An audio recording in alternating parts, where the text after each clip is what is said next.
Chennai to காளஹஸ்திக்குள்ள enter ஆயிட்டோங்க. Enter ஆன உடனே இந்த காளஹஸ்தி கோயிலோட கோபுரமும், அந்த சிவன் பார்வதியோட சிலையும் பார்க்க அவ்ளோ அழகா இருந்தது. நாங்க உள்ள என்டர் ஆன உடனே எல்லாம் தெலுங்குல பேச ஆரம்பிச்சாங்க. எங்களுக்கு தெலுங்கு தெளியுது அப்படின்னு சொல்லிட்டு, எங்களுக்கு குடுத்த ரூம்ல போய் நாங்க செட்டில் ஆயிட்டு, "நீ என்ன ஜுவல்லரி கொண்டு வந்திருக்க கல்யாணத்துக்கு? நான் என்ன ட்ரெஸ் போட போறேன்?" அப்படின்ட்டு எல்லாம் பிரிச்சு மேய்ஞ்சு, "இத நான் எடுத்துக்கிறேன்" அப்படின்னு சொல்லிட்டு மாத்தி மாத்தி எக்ஸ்சேஞ்ச் பண்ணி அழகா கிளம்பி ரிசப்ஷனுக்கு போலாம் அப்படின்னு முடிவு பண்ணிட்டு நாங்க கிளம்பிட்டோம். வெளிய பார்த்தா இன்னும் எல்லாம் ரெடி ஆயிட்டு இருந்தாங்க. சரி நம்ம என்ன பண்ணலான்னு பார்த்துட்டு, சரி வா வெளிய போய் எங்க கடை எங்கேயாவது போயிட்டு ஜூஸ் குடிச்சிட்டு வரலாம் அப்படின்னு சொல்லி நானும் என் ஃப்ரெண்டும் கிளம்பி போயிட்டோங்க.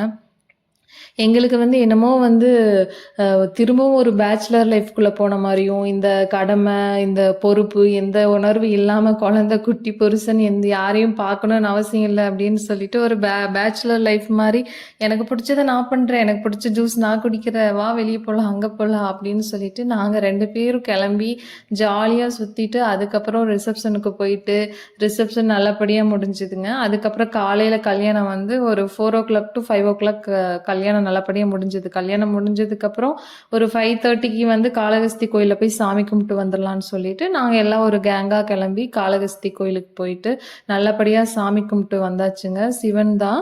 அங்க மொபைல் அலோவ்டு கிடையாது உள்ள. என்ட்ரன்ஸ்ல வாங்கி வச்சுப்பாங்க மொபைலு. நீங்க போறதா இருந்தா போயிட்டு வாங்க. அங்கேயே ரூம்ஸ்லாம் அவைலபிளா இருக்கு பக்கத்திலேயே. ஒரு 2000, 3000க்குள்ளேயே நல்ல ரூம்ஸ்லாம் கிடைக்குது. ஏசி ரூம்ஸ்லாம். இது ஒரு நல்ல ட்ரிப்புங்க. திரும்பவும் பொண்ணையும் மாப்பிள்ளையும் கூட்டிட்டு சென்னைக்கு போனோம்ல. அதனால அவங்கள எல்லாத்தையும் கூட்டிட்டு அப்படியே சென்னைக்கு கிளம்பியாச்சுங்க. சென்னை ரீச் ஆன உடனே எனக்கு 10:00 பஸ்ஸு கோயம்புத்தூருக்கு. நான் பஸ்ஸுக்கு ரெடியாகி பஸ்ஸில் ஏறி செட்டில் ஆயிட்டேன். மறுபடியும் குடும்ப வாழ்க்கைக்குள்ள போறோமா அப்படின்னு நினச்சிக்கிட்டு, இந்த மெமரீஸ் எல்லாம் அப்படியே தூங்காம நினச்சிட்டே ஒரு ஹாப்பி மூமெண்ட்டா அப்படியே போயிட்டு இருந்தேங்க. நான் கோயம்புத்தூர் ரீச் ஆன உடனே என் ஹஸ்பண்ட் என்னை கூப்பிட வந்தாரு. அவரை பார்த்த உடனே மறுபடியும் முதல்ல இருந்தா அப்படிங்கிற மாதிரி இருந்தது. இவங்கனால தான் இது நடந்துச்சு.